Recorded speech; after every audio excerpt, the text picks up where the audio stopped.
Although this was a pioneering work in the subject of Islamic eschatology, and although it has received a tremendous welcome from the masses of Muslims around the world, not only Muslims, but non-Muslims as well, the world of Islamic eschatology, the world of Islamic scholarship, both Shia and Sunni, no difference, have been completely silent up to now on my book and all the other books on Islamic eschatology. They seem to be in an intellectual and methodological quandary, how to understand me and how to respond to me.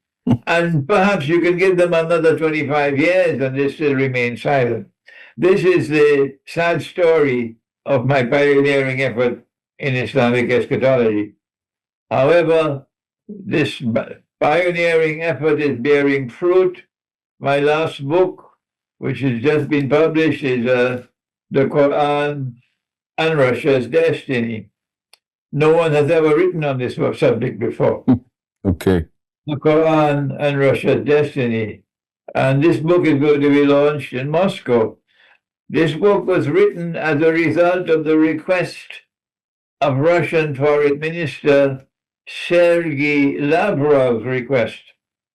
I met with him for dinner on a small group, about 15 of us, for 2 hours. And as a result of my conversation with him, he asked me whether I could write on the subject. I guess he was expecting an essay, about 10, 15 pages, but I did that nothing more than that. I went on for the next 5 months to write this book, The Quran and Russia's Destiny, which is Islamic eschatology par excellence. But although my eschatology is producing fruit, the world of Islam seems to be in a methodological quandary, how to respond to me. How interesting. I mean, there are so many angles to approach this. I mean, I'd chosen the theme of Islam and Christianity and to look at where the commonalities were, or because the little research that I'd ever done made it very clear that at some point the people of Rum and the Islamic world would come together within this scenario. And in a world where, of course, there's so much division and there's like the danger of the Great War looming, the threat of conflict on all sorts of levels being engineered or otherwise, how does this eschatology, or the Islamic eschatology, converge with Christian eschatology? I mean, did you do research within the Christian front as well simultaneously to understand where they're coming from? I made a choice as a scholar, a scholarly choice, many years ago, not to comment on Christian eschatology, not to appear as a critic of Christian eschatology or an analyst of Christian eschatology. Mm-hmm. The only time I would refer to Christian eschatology is when I had no alternative. I had to do it. I did that because I felt it would be more productive and more respectful to allow the Christian to explain his eschatology.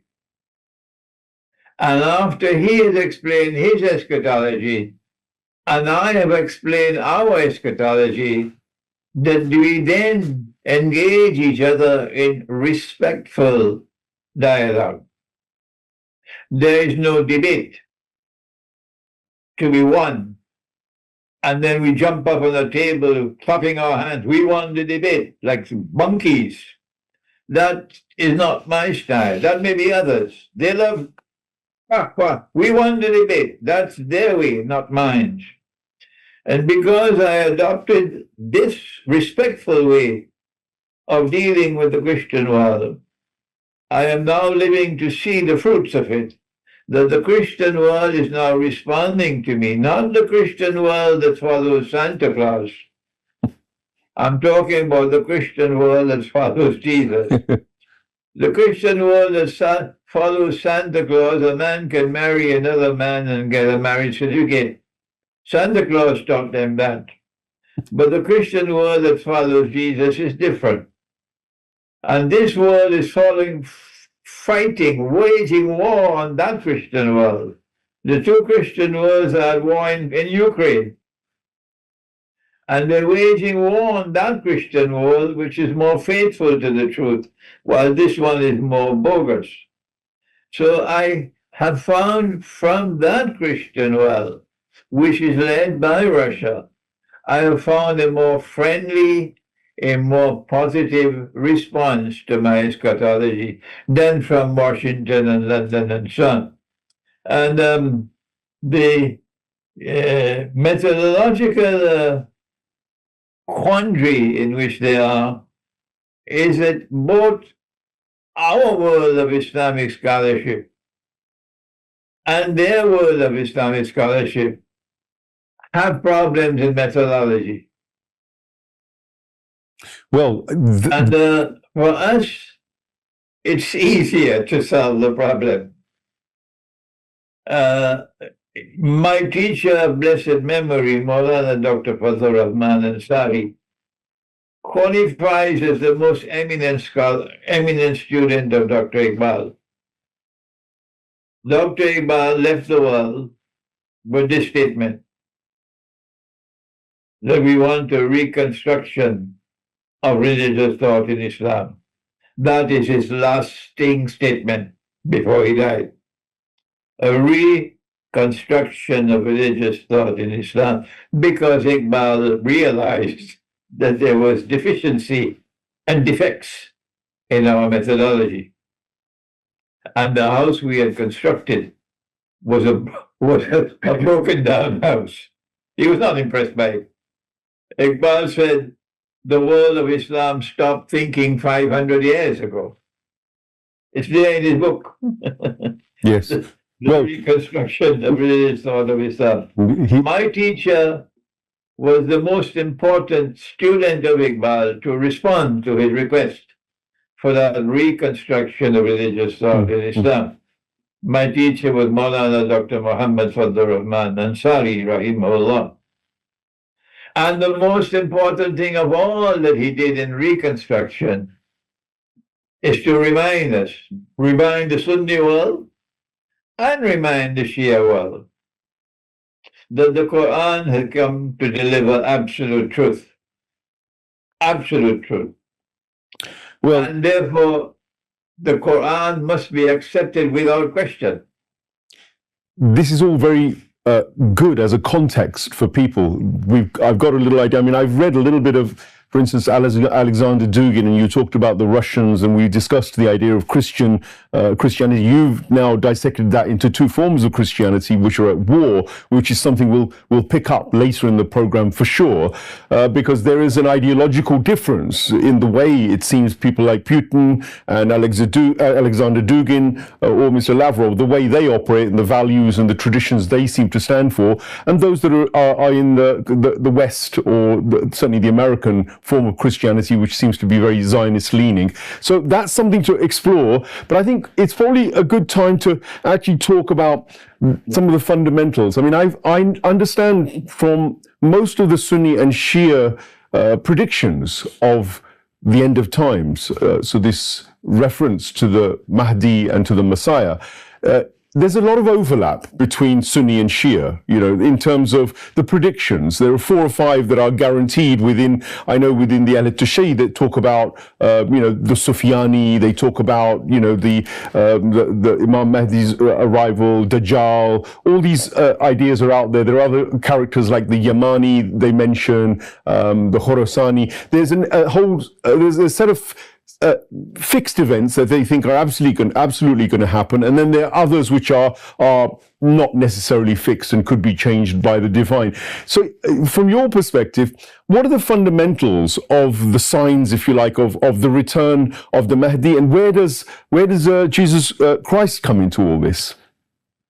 Well, first of all, we're going to have to postpone my response on this critically important subject of the mythological quandary which faces the world of Sunni scholarship as well as Shia scholarship. And I was attempting to explain that from what came from my teacher, Maulana Fadlur Rahman Ansari, rahimahullah, because the beginning of his response is to teach that absolute truth is in the Quran. The Shia world need to be reminded of that absolute truth is located in the Quran.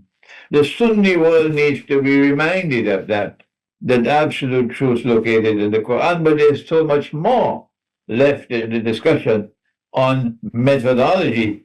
If you are to be able to use the Quran to explain the world today. But we'll have to postpone that discussion because you have now turned to the subject of the timeline of events which will occur in the end time, in which, according to the Shia, the most important, by far, the most important event remaining to occur in history is the advent of Imam al-Mahdi. I went to Moscow for the first time in 2013, and Iran had preceded me in Moscow long before I went as a Sunni scholar. And when I went to Moscow and I met with the Russian Orthodox eschatologists, I found to my surprise, for me it was a surprise, that Islam, according to them, was one in which the most important event remaining to occur in history is the advent of the Imam al-Mahdi. Right. And I was surprised because that is not correct. And of course, I have to be polite with my brother, the Shia, because they are my brothers. We engage in respectful dialogue. The most important event by far, which comes from the Quran, not the Hadith, the Quran, to remaining to occur in history, is not the advent of Imam al-Mahdi, not at all. It is the return of the Messiah. The Messiah was promised to the Israelite people. Allah made a promise to them. And the Messiah came. The Messiah was Nabi Isa alayhi salam, Jesus, the son of the Virgin Mary. And there's only one virgin who ever gave birth to a son. There'll never be another one. And he came and he left. And the Quran firmly establishes the belief that he will return. I would be very happy to engage in dialogue with anyone who differs with me on that subject. Respectful dialogue. I'm not in a boxing match, no. So I was surprised. I had to now tell the Russian eschatologists, our view is different. And when I gave them our view, that the most important event remaining to occur in history is the return of Jesus, they were very pleased to hear that. They were very pleased because that was the same thing that they believed in. Yes. However, the advent of Imam al-Mahdi is of pivotal importance. Pivotal importance. Why has Allah, in His wisdom, why has He ordained that an Imam al-Mahdi will emerge at the end of history? Answer. Why did Allah teach the Quran to Nabi Isa alayhi salam? This is there twice in the Quran. That Allah taught the Quran to Nabi Isa alayhi salam. So Christ was taught the Quran. In the Quran, Allah has twice said it. If no one knows it, don't blame me for that. Blame yourself. You don't study the Quran. Twice has Allah said in the Quran that He taught the Quran to Jesus. So why did He teach the Quran to Jesus? Answer is because Jesus has to come back. That's why. You need only 2 peanuts worth of common sense to understand. Because Jesus is going to return one day, Allah taught Him the Quran. So if Jesus is coming back, and if Jesus is taught the Quran, but also in addition to being taught the Quran, the verse twice says he was also taught the Torah and taught the Gospel. And in between the Quran on one side and the Torah and the Gospel on the other side, Allah gave him wisdom.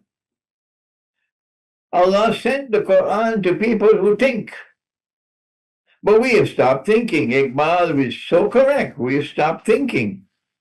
If you think and you study this verse, you will see why Allah taught him the Quran and taught him the Torah and Gospel and put wisdom in between.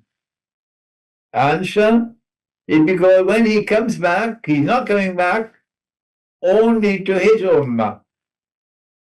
He's also coming back to perform a function with this Ummah of Muhammad والسلام. For that reason, he needed the Quran. And because he's between two Ummahs and therefore two Khilafah states, one in Mecca led by the Imam, one in Jerusalem led by him, which will be the ruling state in the world. And he has to be between these two as the supreme legal thinker, the supreme law advisor and judicial ruler. Between the two, he needs wisdom. So there are going to be two ummahs at the end of time, and both of them will have to be Khilafah states. For his ummah, we know he can do it himself. But for this ummah, it's hopeless. Who is going to be the Khalifa of this ummah? Is it going to be Ayatollah Khamenei? Who is going to be Khalifa of this ummah? Is it going to be the President of Egypt? Or those Yankee puppy dogs who are now ruling over Pakistan? Answer, it is impossible. Impossible. No one can do it. To bring back to the Sunni world of Islam any semblance of a Khilafah state of what Imam Khomeini did in Iran. It's impossible on this side. The only way possible for the world of Sunni Islam to be restored to a Khilafah state is through a divine intervention. That is the rationale for the advent of Imam al-Mahdi. And so therefore, logically speaking, the advent of the Imam has to precede the return of Isa alayhi salam. I see. This is my reasoning. So just to say, the advent of the Imam is justified for this reason. For this reason, that it is impossible to bring the Sunni world of Islam back to any semblance of a Khilafah state. Impossible without a divine intervention.